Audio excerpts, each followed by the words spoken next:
Hello, VICS के online platform पे आपका स्वागत है। आज हम VICS के द्वारा प्रीवियस ईयर क्वेश्चन पेपर्स की कुछ सीरीज, जो ये सीरीज है वो डिस्कस करने वाले हैं कि पहले कैसे क्वेश्चन आते थे, PSC का पैटर्न क्या होता था, कहाँ से प्रश्न पूछे जाते थे और कहाँ से संभावित क्वेश्चंस को आ सकते हैं आपके लिए, आप कैसे तैयारी कर सकते हैं सफलता पाने के लिए। तो आज हम इसके कुछ क्वेश्चन डिस्कस करने वाले हैं। साथ ही मैं आपको बताना चाहती हूँ कि VICS के द्वारा 28 मार्च से एक क्रश कोर्स शुरू किया जा रहा है कि जो कि 75 दिन का ये क्रश कोर्स है। ये ऑनलाइन भी होगा और ऑफलाइन भी होगा। इसके द्वारा आपको 75 दिन के इस कोर्स में जो रोज आपकी क्लासेस होंगी और क्लासेस के साथ साथ आपको करीब 5000 से ज्यादा इसी के दौरान MCQs की प्रैक्टिस करवाई जाएगी। 5000 से ज्यादा प्री नोट्स भी दिए जाएंगे, टेस्ट भी होंगे, इसमें वीकली करंट अफेयर्स की क्लासेस भी होंगी, साथ में उसके नोट्स भी दिए जाएंगे कि साल भर में क्या करंट अफेयर्स, क्या क्या घटनाएं हुई हैं, ये सारी चीजें भी इसमें बताई जाएंगी।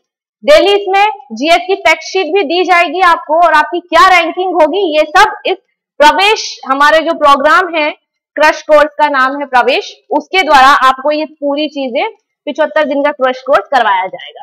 ठीक है,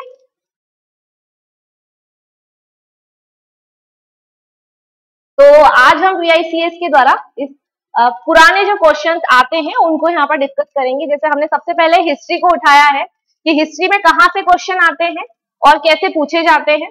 तो मैं आपको वैसे एक मोटे तौर पे बताना चाहती हूँ कि हिस्ट्री में हमारे यहाँ से एंशियंट हिस्ट्री के कंपैरिजन में, एंशियंट और मिडिवल के कंपैरिजन में मॉडर्न हिस्ट्री से ज्यादा क्वेश्चन आते हैं। ठीक है, तो पहला क्वेश्चन है हमारा, दक्षिण भारत के किस वंश के राजा ने रोम राज्य में एक दूत 26 ईसा पूर्व में भेजा था। ठीक है, तो ये भेजा था पांड्य राजाओं ने। ठीक है, पांड्य राजा ने यहाँ पर दूत भेजा था दक्षिण भारत के। इनका राज्य कहाँ था? दक्षिण में भी था। ऐसे ही आपसे प्रश्न पूछ सकते हैं इससे रिलेटेड के जैसे हर्षवर्धन के दरबार में कौन सा चीनी यात्री आया, तो हर्षवर्धन के दरबार में हैंसांग आया था।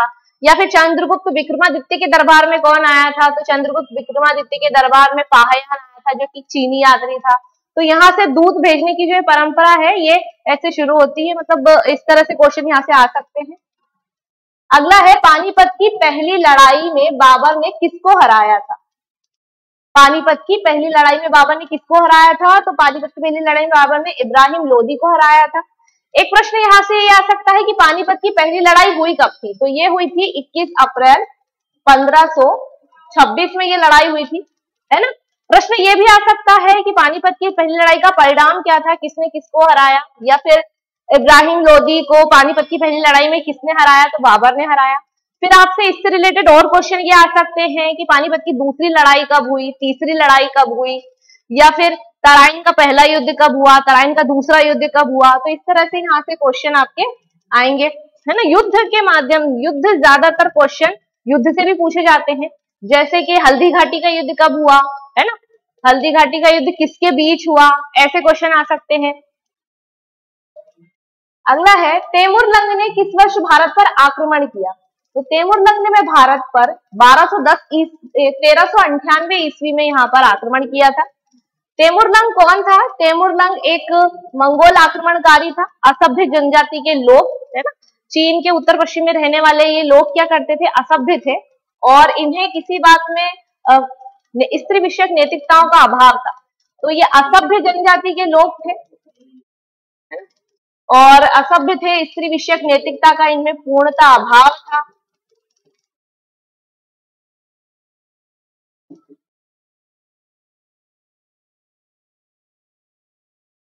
कब आक्रमण किया इसने? 1398 में आक्रमण किया। फिर आपसे ये क्वेश्चन आ सकता है कि नादिर शाह ने भारत पर कब आक्रमण किया, है ना, किसके समय आक्रमण किया, ऐसे क्वेश्चन पूछे जाते हैं PSC में।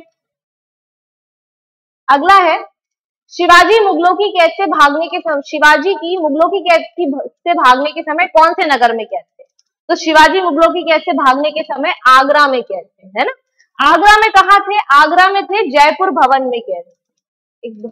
तो आपसे प्रश्न ये पूछ सकते हैं कि जयपुर भवन में कहाँ है? तो जयपुर भवन आगरा में है।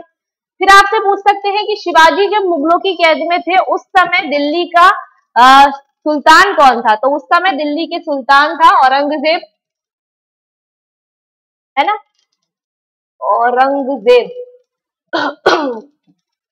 इसके अलावा आपसे ये क्वेश्चन पूछा जा सकता है कि इन्हें इनको भगाने में, मतलब जो एक तरह से औरंगजेब की जो हिंदू कट्टरतावादी नीतियों का एक कारण था, तो उसी में भी ये आ सकता है कि हिंदू कट्टरतावादी नीतियों के कारण में कि शिवाजी का मुगलों की कैसे भाग जाना और उसमें जयसिंह के पुत्र की इनकी मदद करना। तो ऐसे प्रश्न आ सकते हैं कि कहां से भागे थे। ठीक है, फिर अगला क्वेश्चन हम देखेंगे, बक्सर के युद्ध के समय दिल्ली का शासक कौन था, है ना, बक्सर का युद्ध। तो बक्सर के युद्ध में सबसे पहले तो बक्सर के युद्ध के समय दिल्ली का शासक पूछा गया है ना। तो शासक इसमें था शाह आलम द्वितीय। कौन थे? शाह आलम द्वितीय दिल्ली के शासक थे। फिर आपसे ये प्रश्न पूछा जा सकता है कि बक्सर का युद्ध हुआ कब था। तो बक्सर का युद्ध हुआ है 22 अक्टूबर 1764 को हुआ। अब आपका एक क्वेश्चन ये आ सकता है कि बक्सर के युद्ध में कौन किस के बीच ये युद्ध होता है। तो बक्सर के युद्ध होता है अंग्रेज और अंग्रेज की तरफ से कौन होता है? कैप्टन मुनरो होता है। और दूसरी तरफ अवध के नवाब शाह आलम, अवध के नवाब शुजाउद्दौला, अवध नवाब शुजाउद्दौला, दिल्ली के ये बादशाह शाह आलम द्वितीय, मुगल बादशाह शाह आलम द्वितीय और मीर कासिम के बीच। ठीक है, ये युद्ध होता है। तो इनकी संयुक्त सेनाओं के बीच युद्ध होता है। ठीक है, किस किस के बीच होता है? मुनरो के बीच और इन तीनों की संयुक्त सेनाओं के बीच युद्ध होता है। परिणाम क्या निकलता है? परिणाम ये निकलता है कि इसमें युद्ध में अंग्रेज विजय हो जाते हैं। ये एक ऐसा निर्णायक युद्ध था जिसमें अंग्रेजों ने क्या किया, पूरी तरह से भारत में अपनी सफलता अपने बल पर प्राप्त की थी। जबकि जो इसके पहले प्लासी का युद्ध होता है वो सिर्फ एक तरह से छल कपट के माध्यम से जीतते हैं। तो बक्सर का युद्ध कैसा युद्ध था? परिणाम कैसा था? एक निर्णायक युद्ध जिसने अंग्रेजों को अपनी जड़ों को मजबूत करने में एक महत्वपूर्ण योगदान दिया था। फिर आता है वर्ष 1907 में भीकाजी, ये भीकाजी है। ठीक है, भीकाजी कामा ने जो भारत की आजादी का ध्वज लहराया था, प्रथम व्यक्ति थे। कहां पे फहराया था ये ध्वज? स्टेट गार्ड में फहराया था ये ध्वज, है ना। कांग्रेस की एक अंतरराष्ट्रीय सम्मेलन होता है स्टेट गार्ड में, वहां पे ये ध्वज फहराते हैं।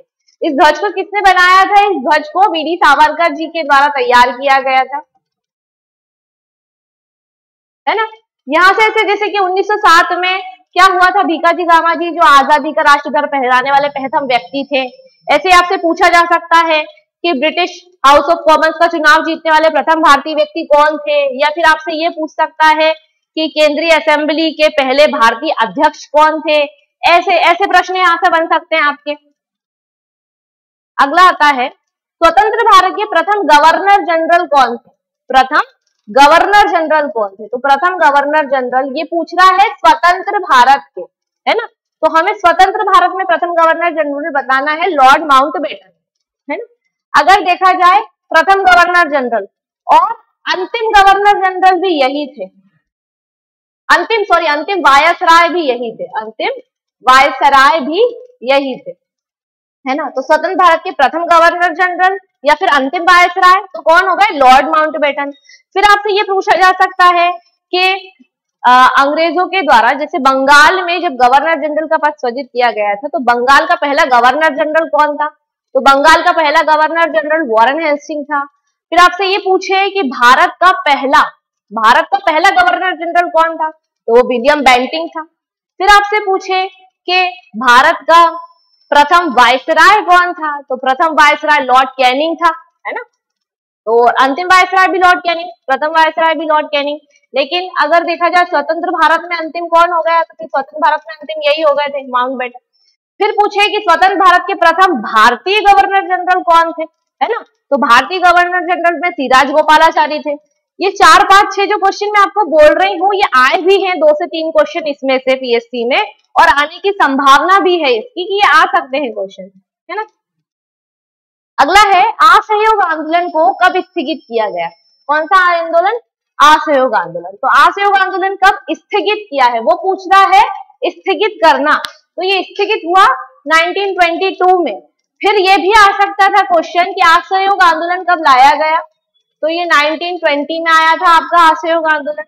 एक क्वेश्चन ये भी हो सकता है कि असहयोग आंदोलन की जगह आपको ये आ जाए कि सविनय अवज्ञा आंदोलन कब प्रारंभ हुआ, ठीक है। ये सविनय अवज्ञा आंदोलन 1930 में आरंभ हुआ, तो सविनय अवज्ञा आंदोलन कब समापन हुआ।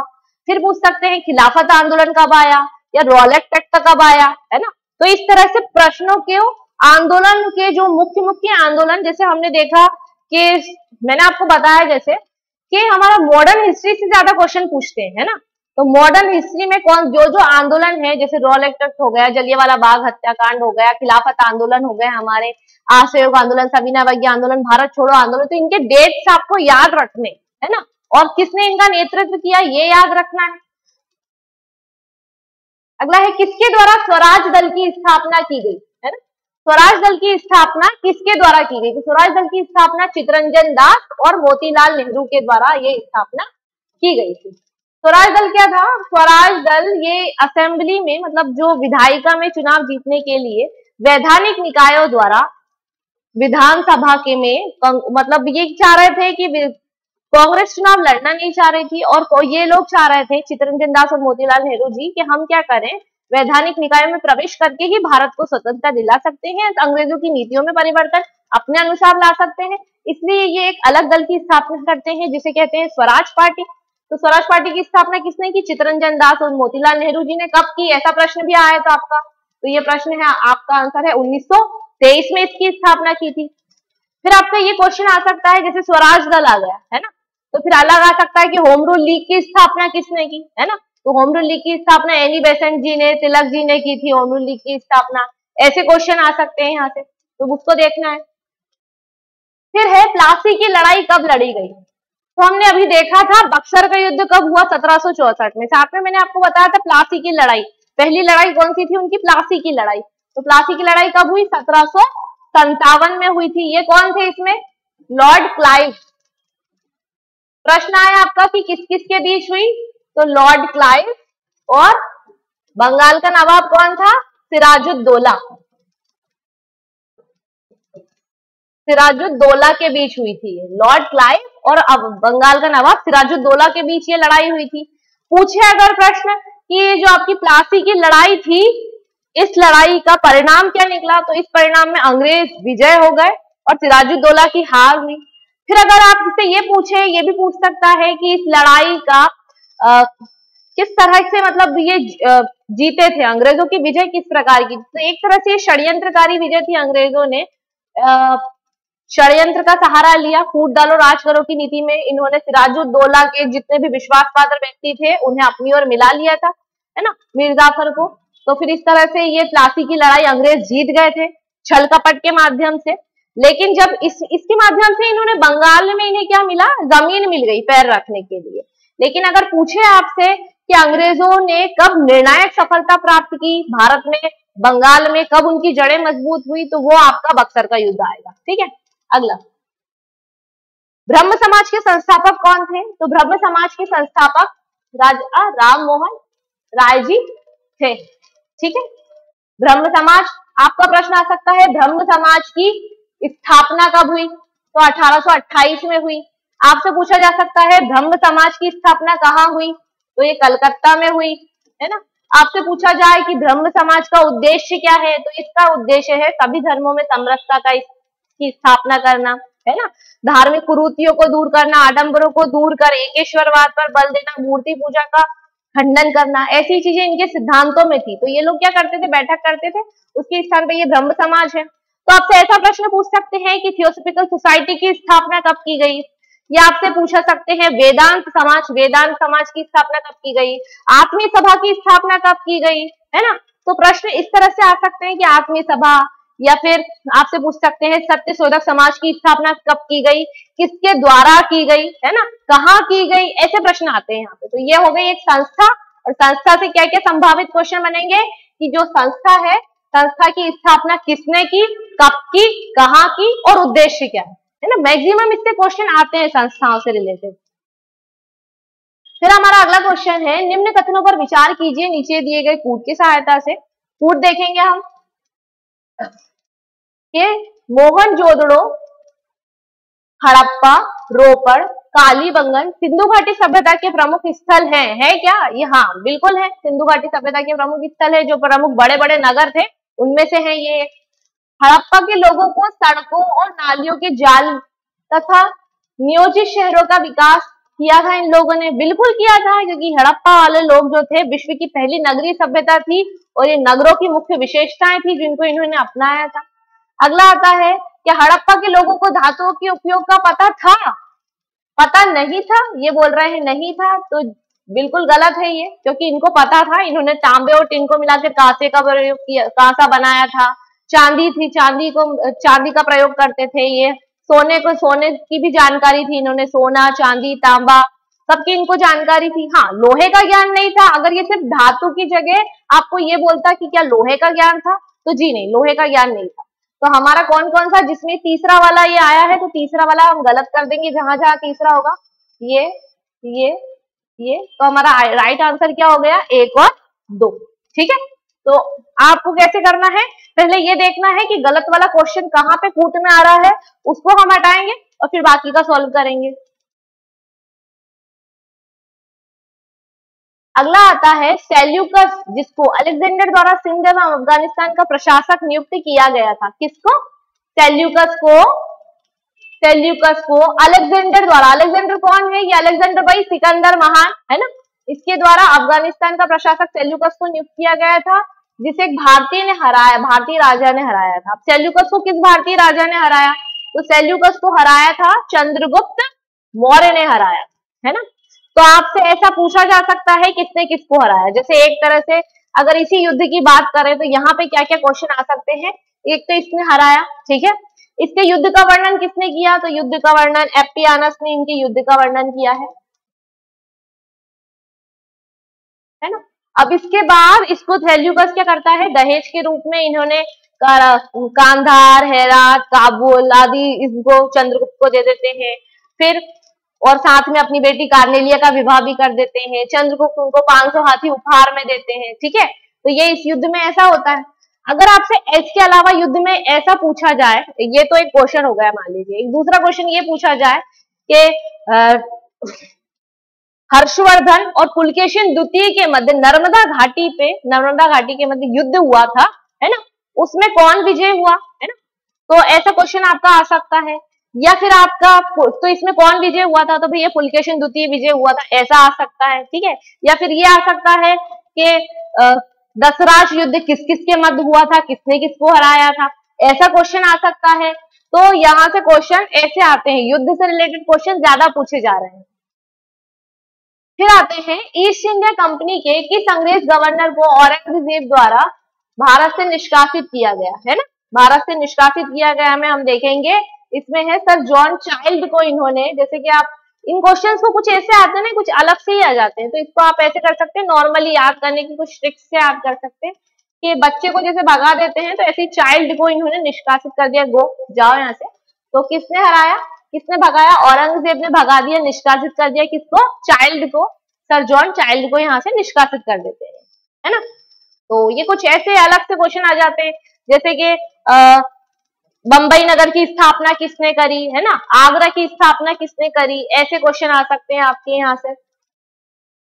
अगला, इंग्लैंड की ईस्ट इंडिया कंपनी की भारत में प्रथम निर्णायक सैन्य सफलता, जो हम आगे डिस्कस कर चुके हैं, निर्णायक सैन्य सफलता, है ना। जैसे मैंने आपको क्या बताया था, प्लासी का युद्ध हमने देख लिया 1757 का, 23 जून 1757 का हमने प्लासी का युद्ध देखा, ठीक है।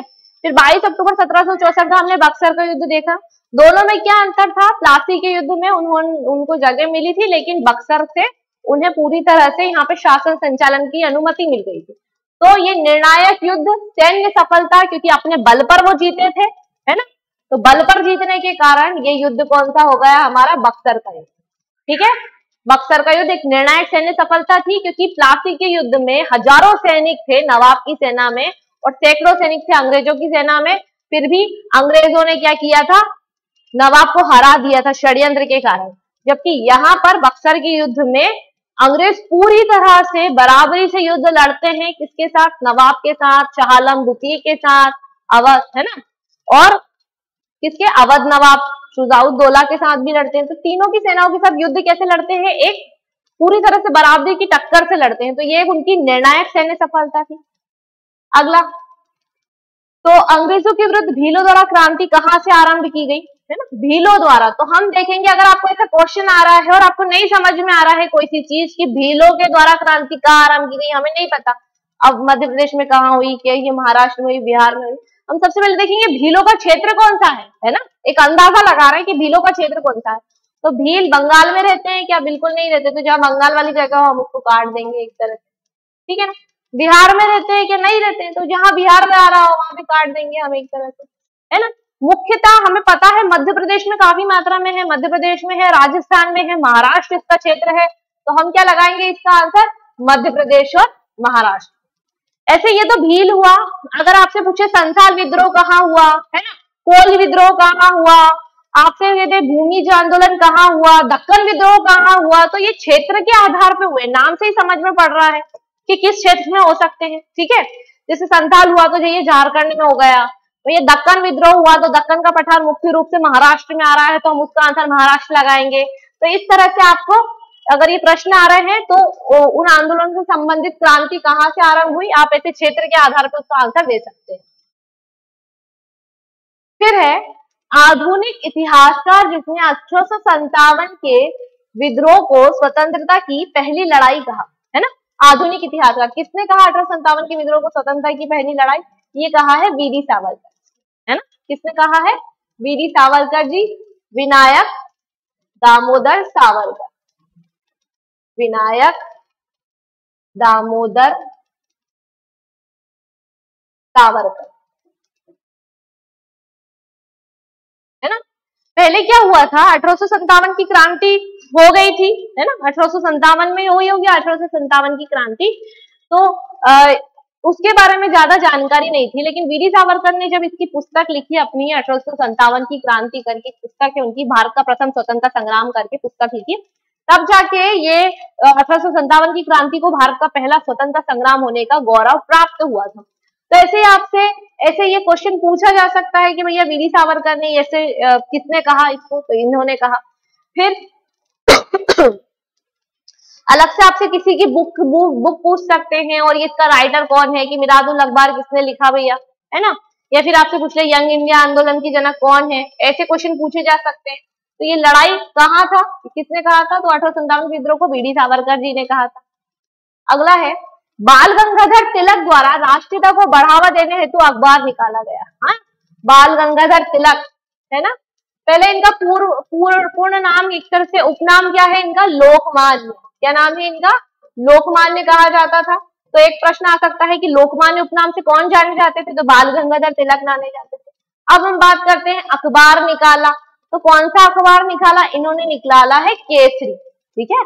दो अखबार निकाले थे, केसरी निकाला था और एक मराठा निकाला था, है ना। अब मराठा जो था वो अंग्रेजी में निकाला था और केसरी जो था वो कौन सी में निकाला था, मराठी भाषा में निकाला था। दोनों कैसे थे अखबार, साप्ताहिक अखबार थे। तो अगर आपसे ये पूछा जा रहा है कि केसरी किसने निकाला, तो भैया बाल गंगाधर तिलक ने। मराठा किसने निकाला, तो बाल गंगाधर तिलक ने, ठीक है। कैसे थे, साप्ताहिक थे। और क्या था, भाषा कौन सी थी, तो भाषा बता देंगे, मराठी में था केसरी और मराठा कैसी भाषा में था, अंग्रेजी भाषा में था। आपसे दूसरा पूछा जा सकता है भैया युगांतर पत्रिका किसने निकाली, है ना। आपसे ये पूछा जा सकता है कि एक अखबार था मिरातुल अखबार या फिर अमृत बाजार पत्रिका, है ना, उनके राइटर पूछे जा सकते हैं। आपसे वंदे मातरम अखबार के बारे में पूछा जा सकता है। आपसे पूछा जा सकता है गदर पार्टी का एक अखबार था, गदर पार्टी, गदर करके आता था, वो किसने निकाला था, है ना। तो ये अखबार और कौन इसके संपादक थे, जैसे बंगाल गजट हो गया, कौन उसके संपादक थे, है ना। जैसे भारत का पहला अखबार था बंगाल गजट, है ना, जेम्स अगस्टस हिक्की ने निकाला था। तो ऐसे एक राइटर आ जाएगा और उसकी एक पुस्तक या उसका एक अखबार आ जाएगा, आपको बताना पड़ेगा ये किसका है, ठीक है।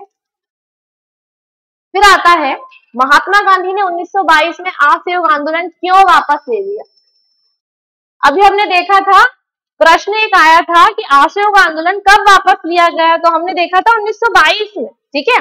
कब वापस लिया था, 1922 में। मैंने आपको बताया था असहयोग आंदोलन कब हुआ था, तो 1920 में आरंभ हुआ था, 22 में समाप्त हुआ था। अभी पूछ रहे हैं क्यों वापस ले लिया, वापस लेने के कारण। तो आपको जो जो आंदोलन है, जैसे आशय हुए, सविनय अवज्ञा आंदोलन हो गए, दांडी मार्च हो गए, खिलाफत आंदोलन हो गए, रॉलेट एक्ट हो गए, है ना, विल्बर्ट विवाद हुआ था जो, है ना, तो इन आंदोलनों में श्वेत विद्रोह भी हुआ, है ना, तो इन आंदोलनों में कैसे क्या आते हैं, मतलब उनमें मेन चीज क्या है, क्यों लाया गया था इन आंदोलन को, किस लिए शुरुआत की गई थी इन आंदोलन की, ये ध्यान रखना पड़ेगा, क्यों समाप्त किया गया, जैसे भारत छोड़ो भी है तो क्यों आया, क्यों समाप्त किया गया, ऐसा ध्यान रखना है। तो अब देखेंगे असहयोग आंदोलन क्यों वापस लिया। पहला, अधिकतर नेता गिरफ्तार कर लिए गए थे और जेल में भेजे गए थे, जी नहीं, ये गलत है, ठीक है। अंशतः मांग मानने को तैयार हो गए थे, नहीं। चोरी चोरा में हुई हिंसक घटना के कारण, हाँ बिल्कुल। उन्हें आंदोलन की सफलता की कोई संभावना नहीं थी, ऐसा कुछ नहीं होता, संभावना नहीं थी, हम तो जब तक चलेगा तब तक चलाएंगे, ठीक है। तो चोरी चोरा कांड की जो घटना हुई थी उसके कारण था। तो जो असहयोग आंदोलन है, आपको इसका एक मेन एम की क्या था, उन्होंने इसको शुरू किया था कि अन्याय, अत्याचारी, दमनकारी जो सरकार है उसके खिलाफ एक आंदोलन लेके आए थे, है ना, सहयोग ना करने के लिए, सरकार का किसी प्रकार का सहयोग ना करना, स्वदेशी चीजों को अपनाना, जो अंग्रेजी विदेशी चीजें हैं उनका बहिष्कार करने के लिए आंदोलन आया था, है ना। तो आंदोलन में गांधी जी ने पहले ही कहा था कि अगर अधिक समय तक आंदोलन चलता है तो किसी भी प्रकार की हिंसक घटना नहीं होनी चाहिए, क्योंकि जहां भी हमारा आंदोलन थोड़ा बहुत भी हिंसक होगा तो अंग्रेज लोग क्या करेंगे, हमारे खिलाफ दमनात्मक कार्रवाई करके हमको जेल में डाल सकते हैं। तो इस वजह से उन्होंने, जब ये जो चोरा चोरी में 5 फरवरी 1922 में चोरी चोरा नामक जो स्थान पर जो हिंसक घटना होती है और इसमें असहयोग आंदोलनकारी किसको मार देते हैं, इनको सिपाहियों को मार देते हैं, 21 सिपाही इनमें मारे जाते हैं जो थाने में। तो इस वजह से ये हिंसक घटना हो जाती है और गांधी जी को आंदोलन वापस लेना पड़ता है, क्योंकि घटना जरा सी भी हिंसक हुई तो अंग्रेज क्या करते, दमनात्मक कार्रवाई और ज्यादा शुरू करते। तो हमारे पास इतने हथियार वगैरह में हम सक्षम नहीं थे कि अंग्रेजों का मुकाबला कर सके, है ना। तो चोरी चोरा कांड के कारण गांधी जी ने आंदोलन ले लिया वापस। कब ले लिया वापस, 12 फरवरी को वापस ले लिया। घटना कब हुई थी, 5 फरवरी को। आपको ये क्वेश्चन बहुत अच्छी तरह याद रखना है, चोरी चोरा वाला कांड कब हुआ था, ठीक है, 5 फरवरी 1922 को, और कब ये वापस लिया, 12 फरवरी 1922 को। क्यों ले लिया था, क्योंकि इस साल 2022 में इसका एक तरह मतलब इसके 100 साल जो पूरे हुए हैं, तो एक कार्यक्रम भी बनाया गया था 2021 में, है ना। तो हम देखेंगे इसको, फिर आगे क्वेश्चन कौन सा है। निम्न को कालानुक्रम में लगाइए नीचे दिए गए कूट के सहायता से। तो कालानुक्रम में कब लगा पाएंगे, जब आप लिखे पाएंगे उन क्वेश्चंस को। तो कैसे करेंगे, तैयार करेंगे क्वेश्चंस को, किसके बाद कौन कौन सी घटनाएं हुई, बाद में सीक्वेंस में लिखते जाएंगे। जो हमारा प्रवेश कर प्रोग्राम चलाया जा रहा है 75 दिन का क्रश कोर्स, उसमें यही बताया जाएगा आपको कि किस तरह से याद करना है चीजों को, कैसे आपको तैयार करना है ये पूरे आंदोलन वगैरह या पूरी हिस्ट्री, ज्योग्राफी, पॉलिटी पढ़ने का तरीका क्या होगा। तो ये हमारे प्रवेश प्रोग्राम में जो 75 दिन का क्रश कोर्स है, कैसे आप सिलेक्शन ले सकते हैं, उसके बारे में आपको पूरी जानकारी दी जाएगी। कैसे नोट्स बनाना है, ठीक है, कैसे पढ़ना है, कहाँ से पढ़ना है और कितनी मात्रा में पढ़ना है। तो अगला हम देखते हैं ये कैसे हम चुनेंगे कि भैया दांडी मार्च कब हुआ, तो 1930। जलियांवाला बाग नरसंहार कब हुआ, 1919, है ना। भारत छोड़ो आंदोलन 1942, है ना। स्वदेशी आंदोलन ये बंगाल विभाजन के विरोध में होता है 1905, ठीक है। तो इस तरह से आप सीक्वेंस लगा लेंगे, या 1 पहला, दूसरा, चौथा, दूसरा, पहला और तीसरा। तो ये हमारा आंसर ये हो गया सही, ठीक है। ऐसे ही आपको सारे आंदोलन लगभग किसके बाद क्या हुआ, कम से कम अगर आपको सन नहीं याद रह रहे हैं तो इसके बाद ये हुआ, इसके बाद ये हुआ, ऐसा सीक्वेंस तो याद ही रहना चाहिए। अगला है सही जोड़े बनाइए नीचे दिए गए कूट की सहायता से। तो है विपिन चंद्र पाल, ठीक है, अरविंद घोष, ब्रह्मोबंधव उपाध्याय और मोहम्मद अली, ठीक है ना। विपिन चंद्र पाल का न्यू इंडिया, ठीक है, अरविंद घोष वंदे मातरम, ब्रह्मोबंधव उपाध्याय संध्या और मोहम्मद अली जिन्ना कामरे। तो क्या है, ये जो आप यहाँ नहीं याद कर रहे हैं, ये जो अगर आप यहाँ याद कर लेंगे तो आपको मेंस में 3 मार्कर में भी बहुत फायदा मिलेगा इसका, क्योंकि जैसे ये जो वंदे मातरम है ये आ चुका है मेंस में कि वंदे मातरम किसके द्वारा लिखी गई, तो अरविंद घोष जी के द्वारा लिखी गई, ठीक है। या फिर आपसे एक प्रश्न ऐसे आता है कि रविन्द्रनाथ टैगोर द्वारा लिखी हुई 2 रचनाओं के बारे में बताइए, तो आप उसको लिख सकते हैं। तो आपको क्या करना पड़ेगा, उसके बारे में कुछ पत्रिकाएं हैं और उनको याद करना पड़ेगा कि किसने क्या लिखी, ठीक है। जैसे राजा राम मोहन राय ने मीरात और अखबार लिखा, है ना। फिर आगे हम देखते हैं कि सही जोड़े बनाइए नीचे दिए गए कूट की सहायता से। चूक का सिद्धांत है ना, हड़प नीति या फिर इसको कहते हैं डॉक्ट्रिन ऑफ लैप्स, है ना। तो हमने बहुत बार पढ़ लिया डॉक्ट्रिन ऑफ लैप्स, हड़प नीति के द्वारा लॉर्ड डलहौजी ने झांसी को मिला लिया था। तो क्या आएगा इसका, इसकी कहाँ मिलेगा, कि डलहौजी फर्स्ट में जाएंगे हमारे। चूक का सिद्धांत किसका था, डलहौजी का था, है ना। बंगाल विभाजन, तो लॉर्ड कर्जन की प्रतिक्रियावादी नीति थी ये बंगाल विभाजन की, तो ये कहाँ गया, कर्जन इससे मिल गया। फिर बंगाल में दोहरा शासन कौन लेके आया था, जो हमने देखा था बंगाल आपका बक्सर के युद्ध बाद 2 संधियां हमने की थी, इलाहाबाद की संधि, है ना। तो वो क्लाइव के साथ की गई थी, भले युद्ध मुंड्रो ने लड़ा था, संधि क्लाइव के साथ हुई थी। तो उसके बाद में क्या होता है वहां पे दोहरा शासन, तो ये आता है दोहरा शासन लॉर्ड क्लाइव के समय। फिर सामाजिक सुधार, तो सामाजिक सुधार में विलियम बेंटिंक ने किए। पीएससी में प्रश्न भी आ चुका है कि विलियम बेंटिंक के सामाजिक सुधारों के बारे में बताइए। या फिर आपसे यहाँ से ये क्वेश्चन आ सकते हैं भैया सहायक संधि कौन लेके आया, तो सहायक संधि लॉर्ड वेलेस्ली लेके आ गए, है ना। अगर आपसे ये पूछ सकते हैं कि हड़प नीति तो जो थी वो सबसे पहले किसके द्वारा कौन से राजा ने हड़प नीति को सबसे पहले, लॉर्ड डलहौजी द्वारा हड़प नीति के द्वारा सबसे पहले किस राज्य का विलय किया गया, है ना, सतारा का विलय किया गया था। या सहायक संधि स्वीकार करने वाले पहले भारतीय राजा कौन थे, है ना, निजाम थे हैदराबाद के। तो ऐसा प्रश्न पूछा जा सकता है आपको, है ना। सामाजिक सुधार जैसे विलियम बेंटिंक के आ गए, तो क्या सामाजिक सुधार किए वो आपको ध्यान में रखना है कि सती प्रथा निषेध इन्होंने करवाया राजा राममोहन राय के साथ मिलकर। अगला है निम्न कथनों पर विचार कीजिए नीचे दिए गए कूट की सहायता से। क्या कथन है, सुभाष चंद्र बोस ने फॉरवर्ड ब्लॉक की स्थापना गठन की, है ना, फॉरवर्ड ब्लॉक की स्थापना तो कब की, 1 मई 1939 को फॉरवर्ड ब्लॉक की स्थापना इन्होंने की, है ना। फिर भगत सिंह ने Hindustan Republican socialist association, Hindustan Republican socialist association, ये ऐसे HRSA करके आ सकता है, तो ये इसकी स्थापना किसने की। या फिर आपसे कुछ और आ सकता है कि भैया अभिनव भारत संस्था की स्थापना किसने की, तो अभिनव भारत संस्था की स्थापना बीडी सावरकर जी ने की। या आपसे ऐसा क्वेश्चन आया कि सर्वेंट ऑफ इंडिया सोसाइटी की स्थापना किसने की, तो सर्वेंट ऑफ इंडिया सोसाइटी की स्थापना गोपाल कृष्ण गोखले ने की थी। तो ऐसे प्रश्न आ सकते हैं यहाँ से। तो एक संस्था आ जाएगी, मैंने आपको शुरू में बताया संस्था जरूर आ रही है, तो संस्था पढ़ेंगे हम, संस्था किसने स्थापना करी उसके बारे में देखेंगे, ठीक है। तो ये दोनों ही क्वेश्चन सही है हमारे, तो 1 और 2 दोनों सही आंसर है, ठीक है। अगला, जम्मू कश्मीर भारत का अभिन्न अंग बना, तो जम्मू कश्मीर भारत का अभिन्न अंग कब बना देखेंगे। जम्मू कश्मीर भारत का अभिन्न अंग 26 अक्टूबर 1947 को बना। यह अभिन्न अंग तब की बात है कि जब जो हरि सिंह, जो यहाँ का राजा थे हरि सिंह, वो भारत में विलय पत्र पे उन्होंने हस्ताक्षर कर दिए थे, उसके बाद ये भारत में विलय हो गया था जम्मू कश्मीर। लेकिन अब आपका एक क्वेश्चन ये आ सकता है कि जम्मू कश्मीर से धारा 370 कब समाप्त की गई, तो धारा 370 कब समाप्त करके समाप्त हो गई, और समाप्त होने के बाद कब जम्मू कश्मीर राज्य से भारत का एक केंद्र शासित प्रदेश कब बना, है ना। तो ये 31 अक्टूबर 2019 को बना। अब प्रश्न यहां से ऐसा आ सकता है, या फिर आप देखेंगे जम्मू कश्मीर का विघटन करके 2 केंद्र शासित प्रदेश बनाया गया। कौन कौन से बनाया गया, लेह बनाया गया और जम्मू कश्मीर अलग बनाया गया। इनकी राजधानी क्या हो सकती है, इनके यहाँ के राज्यपाल उपराज्यपाल कौन है, प्रथम कौन है, ठीक है। ऐसा प्रश्न आपके आ सकता है यहाँ पर, है ना। तो कैसा आएगा अब ये क्वेश्चन इस प्रकार से ये आ सकता है यहाँ पर।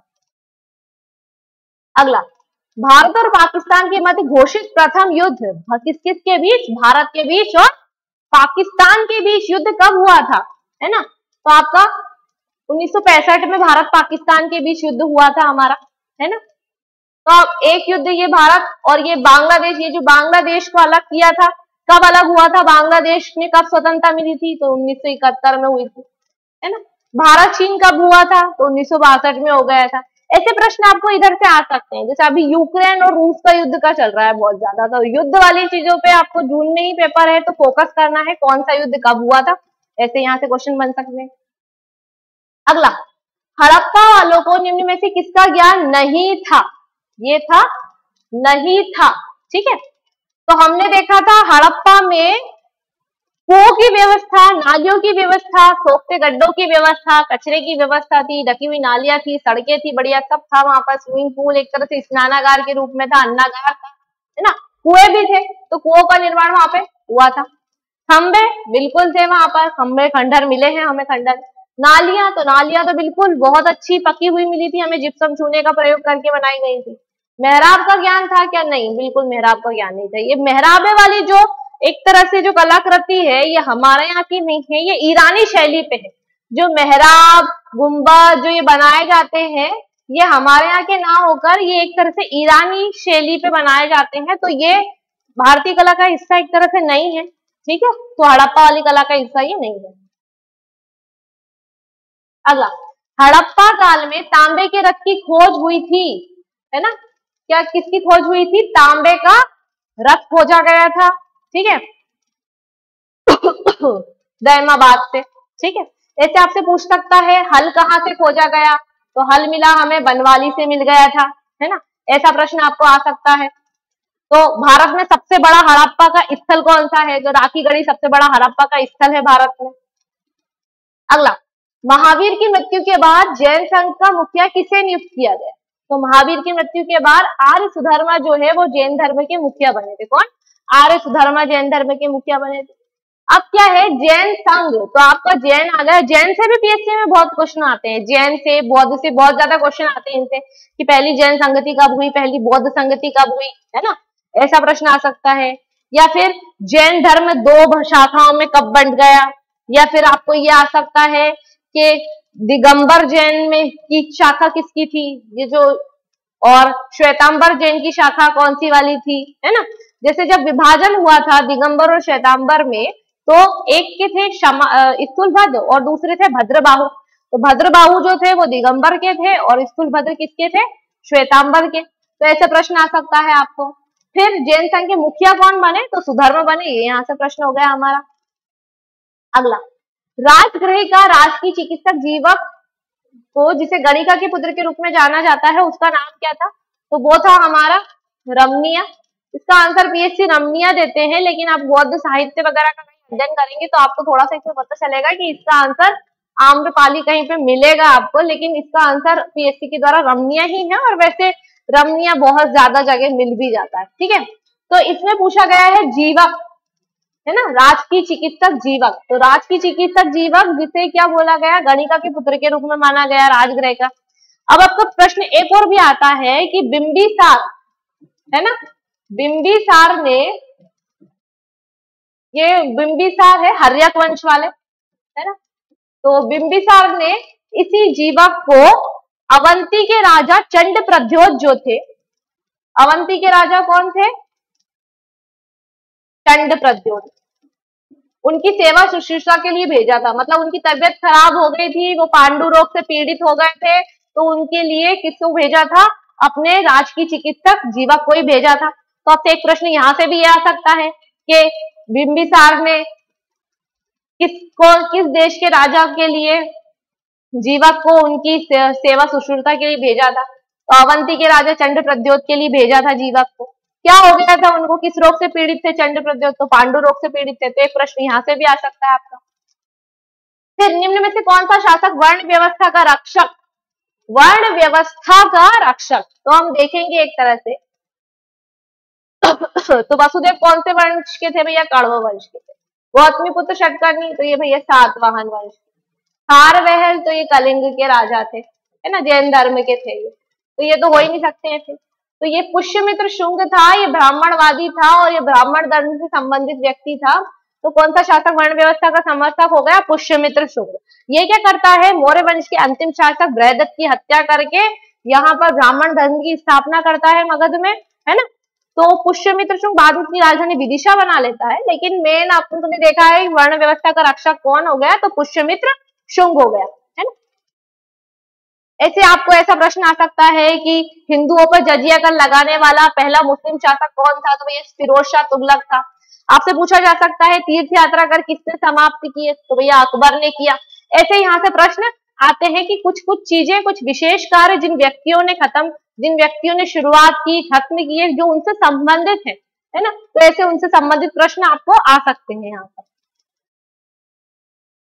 फिर आता है भूमि लगान के एकत्रीकरण के लिए दिए जाने वाले ठेके का नाम क्या था, है ना, इजरा था, इजरा था ठेके का नाम। ऐसे ही आपको ये पूछा जा सकता है कि मौर्य काल में व्यापार करने वाले व्यापारी जो होते थे उनको क्या कहा जाता था प्राचीन काल में, तो उन्हें पणी कहा जाता था।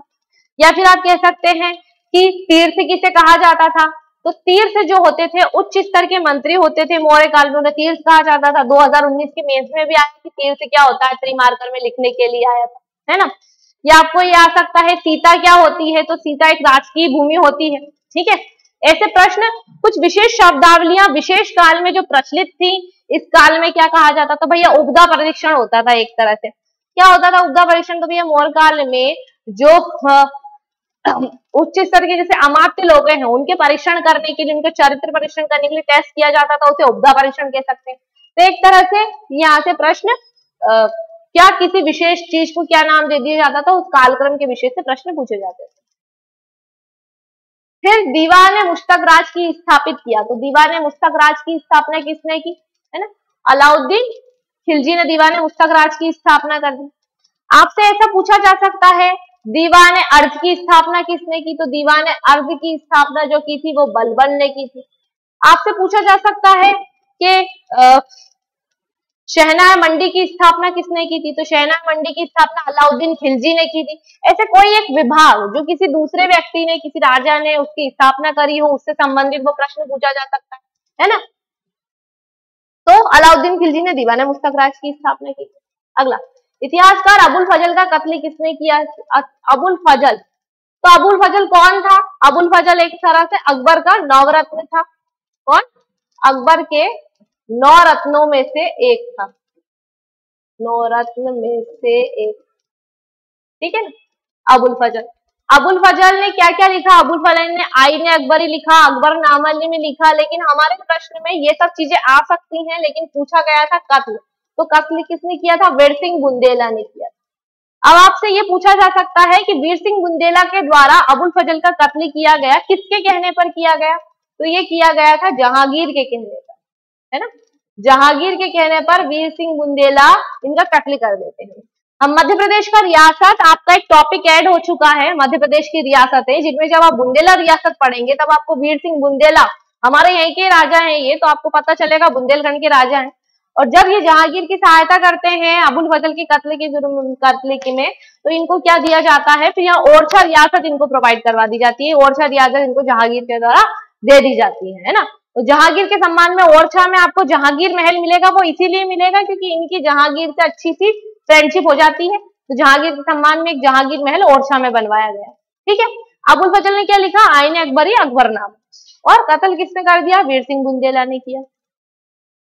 फिर निम्न में से किस मुगल बादशाह ने राजा राम मोहन राय को दूत बनाकर लंदन भेजा था, दूत बनाकर लंदन भिजवा, दूत जैसे आपने देखा था कि पांड्य राजा ने दूध बनाकर रोम में किस राजा ने दूध बनाकर भेजा था, तो पांड्य राजा ने भेजा था। तो वैसे ही एक और क्वेश्चन ये आ चुका है हमारे पास कि राजा राम मोहन राय को दूध बनाकर किसने भेजा, तो अकबर द्वितीय ने भेजा, ठीक है। फिर अगर आपसे ये पूछा जाए कि राजा राम मोहन राय को ये जो राजा की उपाधि दी गई है किसके द्वारा दी गई, तो ये भी अकबर द्वितीय के द्वारा ही दी गई थी, है ना, नहीं तो इनका नाम क्या था, राजा राम मोहन राय की जगह राम मोहन राय थे ये, ठीक। अब आपसे ये पूछा जा सकता है यहाँ पे राजा राम मोहन राय ने कौन कौन सी, जिसे हमने देखा था ब्रह्म समाज की स्थापना की इन्होंने, है ना, बहुत सारे कार्य, आत्मी सभा की स्थापना की, मिरादुल अखबार इन्होंने निकाला था, तो ऐसे यहाँ से प्रश्न इनके आ सकते हैं। फिर वैज्ञानिक समाज, है ना, साइंटिफिक सोसाइटी, प्रश्न हिंदी की जगह इंग्लिश भी जैसे आपको पढ़ने में मिलेगा, ये साइंटिफिक सोसाइटी मिलता है, जबकि यहाँ पर क्या दे दिया उन्होंने, वैज्ञानिक समाज।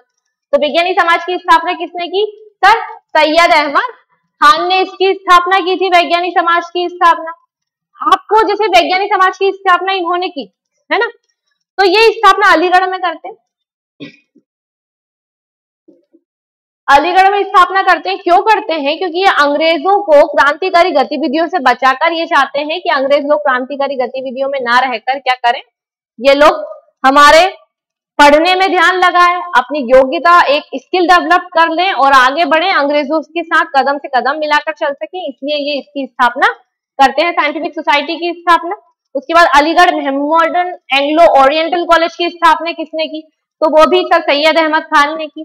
फिर आपसे पूछा जा सकता है थियोसॉफिकल सोसाइटी की स्थापना किसने की, तो मैडम ब्लाडवस्की कर्नल अलकाट ने की। आपसे पूछा जा सकता है आर्य समाज की स्थापना किसने की, तो दयानंद सरस्वती जी ने की। हम देख चुके हैं ब्रह्म समाज की स्थापना किसने की, तो वो राजा राम मोहन राय आ चुका है। तो इस प्रकार से एक संस्था आपकी आ गई है और संस्थापक कौन था उसका, ऐसा प्रश्न आता है। साथ में उस संस्था विशेष का जो मुख्य उद्देश्य है ना, उसको भी ध्यान रखना पड़ेगा हमको, है ना। आगे, किस वायसराय के काल में सफेद विद्रोह, सफेद विद्रोह मतलब ये है श्वेत विद्रोह, क्या है सफेद या फिर कहीं पे श्वेत आता है या फिर व्हाइट मैन जो विद्रोह जो भी होता है वो करके आया, तो किसके काल में हुआ था, लॉर्ड रिपन के काल में हुआ था ये, है ना। क्यों आया था ये श्वेत विद्रोह, हुआ क्यों था, ऐसा भी प्रश्न आ सकता है। श्वेत विद्रोह क्या पूछा है इन्होंने, श्वेत विद्रोह हुआ था किसके काल में हुआ था, ठीक है, तो लॉर्ड रिपन के काल में हुआ था। लेकिन रिपन के काल में क्या हुआ था, एक इल्बर्ट बिल आता है, कौन सा बिल था वो, इल्बर्ट बिल के विरोध में ये विधेयक लाया जाता है ना, विद्रोह होता है। तो इल्बर्ट बिल में ये था कि भारतीयों के मुकदमे अब अंग्रेज न्यायाधीश भी सुनेंगे, इसलिए ये बिल आया था, लेकिन अंग्रेजों के द्वारा स्वयं इसका विरोध किया जाता है, तो इस बिल को वापस ले लिया जाता है। तो ये हुआ रिपन के काल में आया था।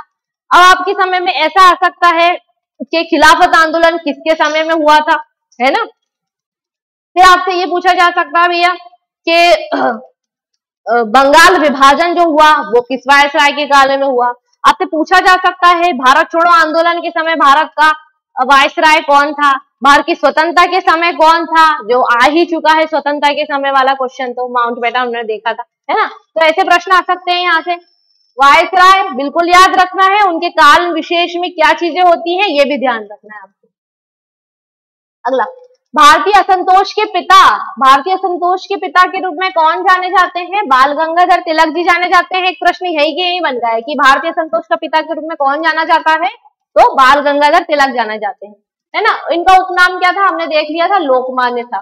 फिर किसने इनको ये नाम दिया था, ये नाम दिया था इनको वैलेंटाइन शिरोल ने बाल गंगाधर तिलक को भारतीय असंतोष का जनक कहा था।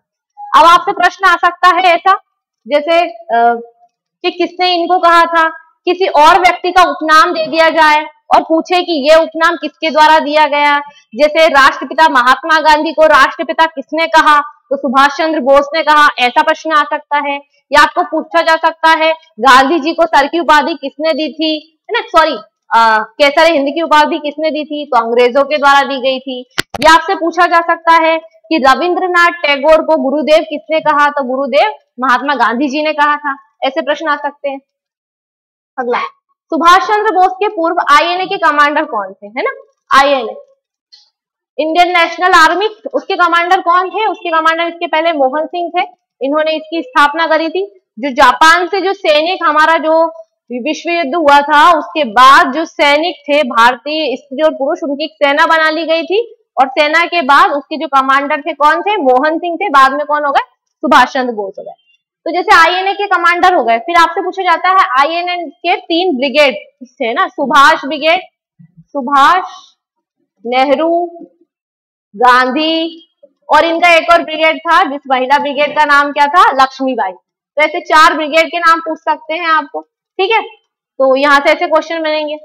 अगला, सहायक संधि व्यवस्था को स्वीकार करने वाले प्रथम देशी शासक कौन थे। जैसे मैंने आपको वो जो कूट आया था उसमें बताया भी था अभी कि एक तरफ हड़प नीति दी हुई थी, दूसरी तरफ डलहौजी था हमारा, तो उसको हमको मिलाना था। तो साथ में आपको सहायक संधि भी बताई थी कि सहायक, ऐसा भी आ सकता है प्रश्न की किसने सबसे पहले स्वीकार किया हड़प नीति को या सहायक संधि को। तो सहायक संधि को सबसे पहले किसने स्वीकार किया था, हैदराबाद के निजाम ने, है ना। या फिर हड़प नीति को किसने स्वीकार किया था, सतारा के मराठा लोगों ने, है ना। तो सहायक संधि, फिर आपको प्रश्न आ सकता है कि सहायक संधि कौन लेके आया, तो लॉर्ड वेलेजली लेके आए थे, है ना। कौन लेके आया, वेलेजली की सहायक संधि। प्रश्न भी आता है वेलेजली की सहायक संधि। फिर आ सकते हैं, आपको ऐसा आ सकता है ऑप्शन में, इन 4 ऑप्शन की जगह ये दिया जा सकता है कि निम्न में से किसने सहायक संधि स्वीकार नहीं की, या निम्न में से सहायक संधि किसने स्वीकार की, ऐसे आ सकता है। तो आपको याद करना पड़ेगा निजाम, मैसूर, अवध, मराठा, भोसले, सिंधिया जो लोग थे, ये 6-7 राजवंश थे, इन्होंने स्वीकार की थी। अगला, गांधी जी दक्षिण अफ्रीका कितने वर्ष रहे, कितने वर्ष रहे गांधी जी दक्षिण अफ्रीका में, 21 वर्ष रहे। है ना। 21 वर्ष कैसे गए, कब थे, आपसे प्रश्न ऐसा भी आ सकता है, गांधी जी ने दक्षिण अफ्रीका में प्रस्थान कब किया था, कब गए थे वो यहाँ पे, 1893 में गए थे। फिर आपसे ये पूछा जा सकता है गांधी जी वापस से भारत कब आए, तो गांधी जी वापस भारत में 1915 में आए थे, और इसकी डेट भी याद कर ले तो बहुत अच्छी बात होगी, क्योंकि 9 जनवरी को आए थे, और इसी 9 जनवरी को हम इसी गांधी जी के लौटने की वजह से, कि गांधी जी प्रवास करने के लिए कहाँ गए थे, दक्षिण अफ्रीका गए थे, और दक्षिण अफ्रीका की वजह से ये वापस से लौटे थे, और लौटने के कारण, प्रवास में लौटने के कारण 21 वर्ष के प्रवास के बाद जब ये भारत आए, तो इसलिए क्या बोला यहाँ पर हम मनाने लगा प्रवासी भारतीय दिवस। कौन सा दिवस मना रहे हैं, प्रवासी भारतीय दिवस के रूप में मनाते हैं, ठीक है। अगला,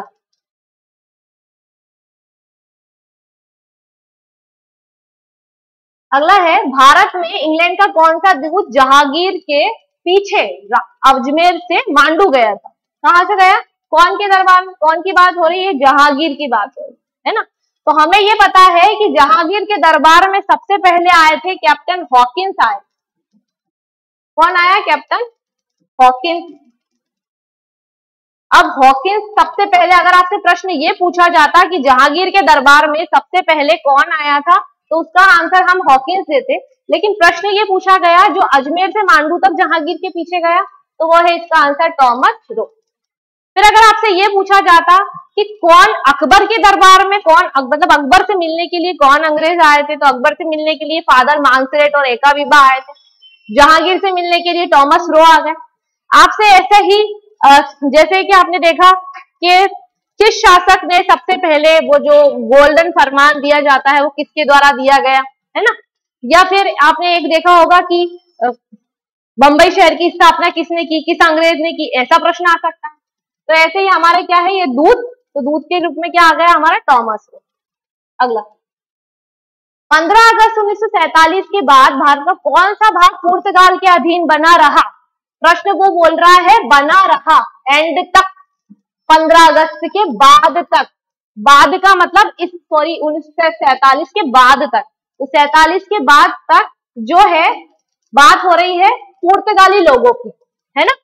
तो आप देखेंगे कि भारत के मैप में जब हम देखेंगे तो हमें पता चलेगा कि पुर्तगाली लोग जो है सबसे पहले आए हैं और गए सबसे बाद में है। 1961 में गए थे ये लोग, और इनके अधीन, पुर्तगाल के अधीन हमारा गोवा था, है ना, ये पूर्वी क्षेत्र में ये हमारा गोवा, दादर और नगर हवेली, दादर एवं नगर हवेली, उसी के अलावा दमन एवं दीव, दमन एवं दीव भी इनके हाथ में था।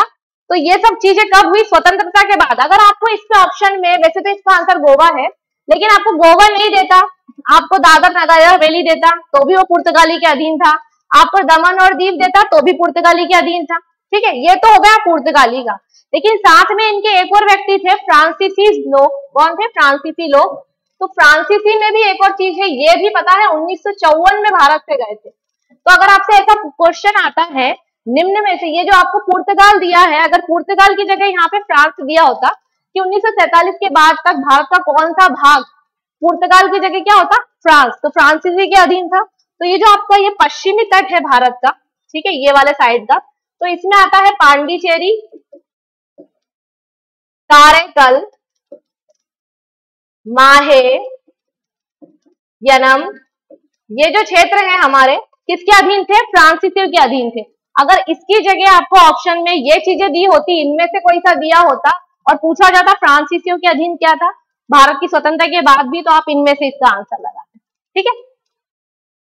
अगला, भारत, और इसमें से कौन सा क्वेश्चन बन सकता है, तो इसमें यह भी आ सकता था कि सबसे पहले कौन आया था भारत में, सबसे पहले पुर्तगाली आए थे, और सबसे बाद में कौन गए थे, सबसे बाद में भी पुर्तगाली गए। फिर भारत के अंतिम वायसराय कौन थे, एक हमने क्वेश्चन कर लिया। स्वतंत्र भारत के प्रथम गवर्नर जनरल कौन थे, तो लॉर्ड माउंटबेटन था। अब वो वापस से पूछ रहा अंतिम वायसराय, है ना।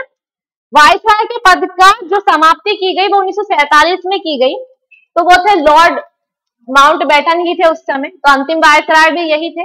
और अगर बात करें तो स्वतंत्र भारत के प्रथम गवर्नर जनरल, तो ये भी यही थे, है ना। मैंने आपको साथ में ये भी बता दिया कि भारत के पहले, स्वतंत्र भारत के प्रथम भारतीय गवर्नर जनरल तो आप सी राजगोपालाचारी आंसर लगाएंगे। और कैसे भारत का पहला गवर्नर जनरल कौन था या बंगाल का पहला गवर्नर जनरल कौन था, तो इससे भी क्वेश्चन कम से कम 6 क्वेश्चन है वो, तो उनको आप ध्यान में रखिएगा। अगला, निम्न में से आजाद हिंद फौज के किस अधिकारी ने लाल किले पर चलाए गए मुकदमे का सामना नहीं किया? नहीं किया पूछ रहे हैं, ठीक है। ये चारों ही अगर आप देखें तो चारों ही आजाद हिंद फौज के सिपाही थे, सैनिक समझ सकते हैं, अधिकारी हैं, ठीक है, चारों ही थे। तो गुरुदयाल सिंह ढिल्लों ने सामना किया था इसका, प्रेम सहगल ने इसका सामना किया था, शाहनवाज के ऊपर भी मुकदमा चलाया गया था, लेकिन मोहन सिंह के ऊपर मुकदमा नहीं चलाया गया। क्यों नहीं चलाया गया? क्योंकि इसके पहले ही इन्हें नजरबंद कर दिया गया था। क्या हो गए थे? ये नजरबंद हो गए थे, तो मोहन सिंह के ऊपर मुकदमा नहीं चलाया गया। तो आपको ये याद रखना पड़ेगा, जो 3 व्यक्ति जिनके विरुद्ध मुकदमा चलाया गया था वो गुरुदयाल सिंह ढिल्लों, प्रेम सहगल और शाहनवाज थे, ठीक है। तो आपको जब ये पूछा है किन अधिकारियों पर मुकदमा चलाया गया, आपको ये भी ध्यान रखना है कि किस किस ने इनका बचाव किया, मतलब अभियुक्त कौन थे, इनके लिए लड़ने वाले वकील कौन कौन थे, तो वो भी आपको याद रखना है। नेहरू जी थे, काटजू जी थे, भोला भाई देसाई थे, तो वो भी आपको याद रखना है, ठीक है। तो किस किस पर मुकदमा चलाया गया और किस किस ने इनका बचाव किया था, ठीक है। आगे है 1857 के स्वतंत्रता संग्राम में किस राजवंश ने अंग्रेजों की सर्वाधिक सहायता की? अंग्रेजों की सर्वाधिक सहायता किसके द्वारा की गई थी? तो एक कथन था, किसका कथन था? लॉर्ड कैनिंग का एक कथन था कि अगर सिंधिया ना होते तो भारत जैसा बेशकीमती हीरा हमारे हाथों से चला जाता। तो इसका आंसर आपको पता चली गया है कि ग्वालियर के जो सिंधिया थे उस समय जिवाजी राव, उन्होंने क्या किया था? अंग्रेजों का साथ दिया था और इन्होंने जो अंग्रेजी जो लोग थे जिनको रानी के द्वारा हरा दिया गया था, जो युद्ध में हार जाते थे, तो उन लोगों को क्या कर दिया था? बचा के बाहर निकाल देते थे, ये उनको बचाव करते थे उस तरह से। तो एक तरह से रानी के साथ धोखा दिया था इन्होंने भारत के साथ। तो 1857 की क्रांति में अंग्रेजों का साथ किसने दिया था? ग्वालियर के सिंधिया ने दिया था, ठीक है। आज के क्वेश्चन हमारे यही खत्म होते हैं। नेक्स्ट क्वेश्चन जो और भी होंगे वो हम कल डिस्कस करेंगे। Thank you.